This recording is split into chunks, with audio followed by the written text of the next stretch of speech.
पार्वती जी ने लक्ष्मी जी से कहा, लक्ष्मी, पति ने अगर श्राप दे दिया कोई बात नहीं, पति ने आड़ा टेढ़ा कह दिया कोई बात नहीं, कोई चिंता का विषय नहीं।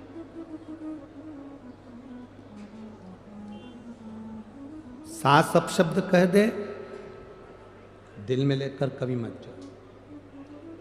ए मेरी जीजियों, जितने इस आस्था चैनल के माध्यम से कथा सुन रहे हैं, जितने फेसबुक के माध्यम से कथा सुन रहे हैं, यूट्यूब पर सुन रहे हैं, और इस पंडाल में आज कम से कम इस पूरे प्रांगण में 8 से 9 लाख लोग भक्त भरे पड़े हैं। जितने पंडाल के आसपास में हैं उससे ज़्यादा लोग पेड़ों की छांव में, हम कहेंगे लगभग यहाँ से आधा किलोमीटर दूर भी, हम तो चैनल वालों से कहेंगे कि अगर आपको दिखता हो तो यहाँ से वो दूर तक के पेड़ पौधे देख लो। जिन जिन पेड़ पौधों को आप कवर कर सकते हो, उन पेड़ पौधों के नीचे, पहाड़ के ऊपर, टेकरी पर, गाड़ियों पर, जहाँ आप कवर करें वहाँ तक कवर कर सकते हैं। और इनको देखें कि इनकी भक्ति की लगन कितनी प्रबल है, जो शंकर को प्राप्त करने के लिए अपना घर छोड़कर यहाँ पर, इनकी भक्ति की लगन। जितने इस सभा में बैठे हैं, जितने इस पंडाल के सम्मुख में बैठे हैं, जितने इस शिव महापुराण की साक्षी में बैठे हैं, और जितने आस्था चैनल और फेसबुक यूट्यूब पर कथा सुन रहे हैं, इन सब बहनों से निवेदन और सब भाइयों से निवेदन, किसी के शब्द को, अच्छे शब्द हो उसको जिंदगी में उतार लो। कुछ अच्छा मिल रहा है उसको उतार, कुछ अच्छा प्राप्त हो रहा है उसको ले लो। एक उत्तर दोगे क्या धुलिया वालों? बोलो तो जम के। कुएं का जल, बावड़ी का जल, हापसी का जल, तालाब का जल, समुद्र का जल, बारिश का जल, नल का जल, ट्यूबवेल का जल, क्षीर सागर का जल, खड्डे का जल, जितने जल हैं, इन सभी जलों में सर्वश्रेष्ठ जल कौन सा?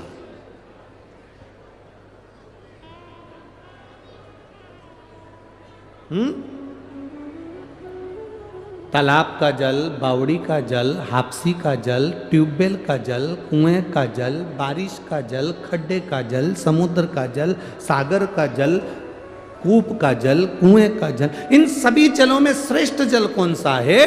अगर आप अंदाजा लगाएंगे तो आपके स्मरण में आएगा, इसमें सर्वश्रेष्ठ जल अगर कोई सा होता है तो वो समुद्र का जल होता है। कारण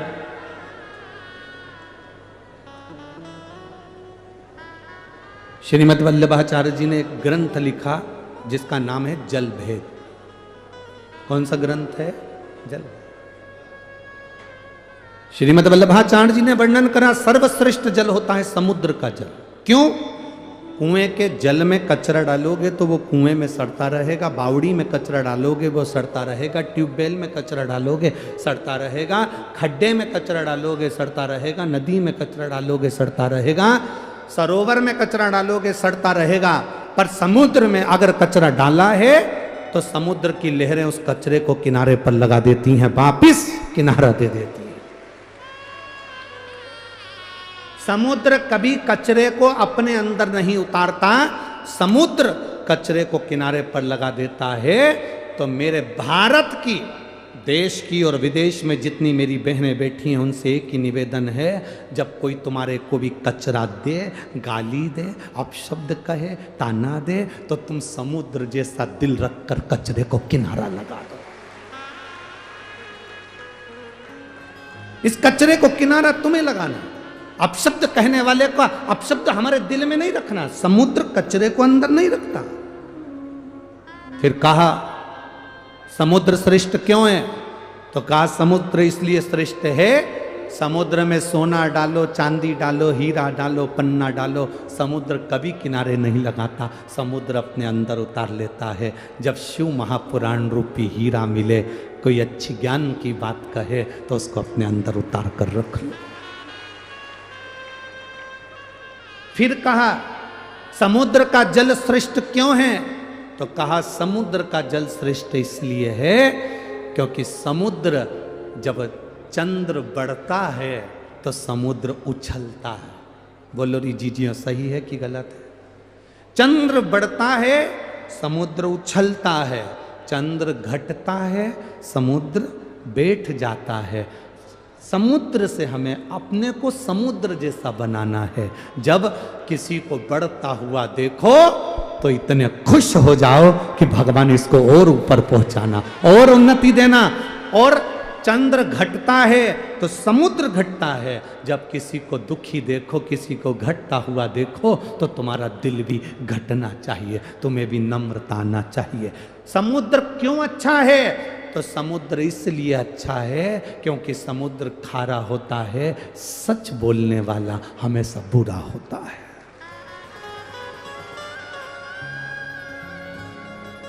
देश विदेश में बैठी हुई मेरी माताओं को, मेरी बहनों को, मेरी जीजियों को, मेरे जीजाओं को, मेरे बच्चों को, मेरी बेटियों को मैं निवेदन करूंगा इस व्यासपीठ से, महालक्ष्मी शिव महापुराण की कथा धूलिया नगर से चल रही है। आज सबसे ज्यादा केस अदालत में, सबसे ज्यादा अगर केस हैं तो प्रॉपर्टी के केस नहीं हैं। आज अदालत में सबसे ज्यादा केस अगर कोई चीज के नहीं, अगर किसी के मर्डर के केस नहीं हैं, किसी प्रॉपर्टी के केस नहीं हैं, जमीन जायदाद के केस नहीं हैं, भाई भाई के केस नहीं हैं। आज पूरे भारत की अदालत में सबसे ज्यादा केस हैं तो तलाक के केस हैं। भारत की सबसे ज्यादा अदालतों में अगर केस चल रहे हैं तो तलाक के चल रहे हैं। समझौता नहीं बैठ पा रहा, एक दूसरे का सामंजस्य नहीं बैठ पा रहा। जरा सी बात में विवाद हुआ, माँ ने कह दिया जा मेरे घर पर, कमी है क्या? अपने यहाँ कोई कमी है क्या? छोड़िए तेरा ससुराल। और बेटी घर पर जाकर बैठ गई। इधर पति रुष्ट होकर बैठा, बेटी रुष्ट होकर बैठी। माँ ने कह दिया दूसरी शादी करा देंगे। अगर बेटी के भाग्य में अच्छा लिखा होता तो पहले ही भेरू अच्छा मिल जाता, अब तो 4 करा ले तो भी वैसा ही मिलने वाला है। इसलिए जैसा मिला है उसको निभाने का प्रयास करो, उसको समझाने का प्रयास करो, उसको संजोने का प्रयास करो, उसको समाजस बिठाने का प्रयास करो। लड़के से कहो तेरी धर्म पत्नी अच्छी है, उसको लेकर आ, जा प्रार्थना कर, ससुर के पास जा, सास के पास जा। जाकर कहा जब शंकर भगवान अपनी सती के लिए दक्ष प्रजापति के यहाँ जा सकते हैं, जिस दक्ष प्रजापति ने शंकर भगवान को अपशब्द कहा था, श्राप दिया था कि तू शमशान में निवास करेगा, इसके बाद भी मेरे भोले बाबा दक्ष प्रजापति के दरवाजे पर जाकर अपने ससुर से बात करते हैं अपनी धर्म पत्नी के लिए। तो तुम अपनी बेटे से क्यों नहीं कहते कुछ नहीं, जाओ लेकर आओ उसको, हो गई ना बात, खत्म करो, लेकर आओ। बेटी को समझाओ कोई बात नहीं, जाओ।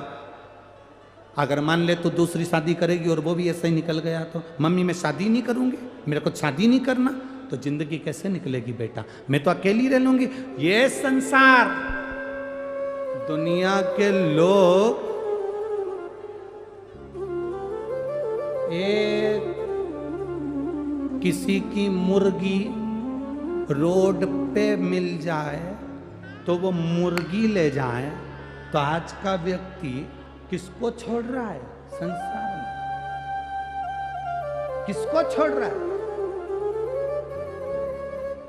संभलो, अपनी जिंदगी को सार्थक बनाने का प्रयास करो। समझाओ बेटों बेटियों को, ज्ञान दो अपने बच्चों को, भड़काओ नहीं, अपशब्द मत कहो, ताना मत दो, समझाने का प्रयास करो। हो सकता है बेटा जिंदगी में यही लिखी हो, किस्मत में ऐसा लिखा हो, भाग्य के आगे किसकी चली? समझाओ। हम समझाते नहीं हैं, हम उल्टा अग्नि में घी और डाल देते हैं। मत जा तू तो, रहने दे, अच्छा है, क्या करेगी जाके, क्या करेगा जाके, हम उल्टा और घी। समझाओ, जितना ज्ञान दे सकते हो दो। लोग कहते हैं गुरुजी आप शिव पुराण तो कम करते हो, बाकी की बातें ज्यादा करते हो। हमने कहा शिव पुराण सुनते सुनते तो तुम्हारी जिंदगी निकल गई। गीता प्रेस गोरखपुर की शिव पुराण घर में लिया और 25 बार पढ़ लो। पर जो जरूरी है, शंकर भगवान ने अपने जीवन में दक्ष प्रजापति ने शंकर भगवान को श्राप दिया तो भी शंकर भगवान उनके दरवाजे पर गए। सती माता जलकर भस्म हो गई तो भी शंकर भगवान उनके द्वार पर गए।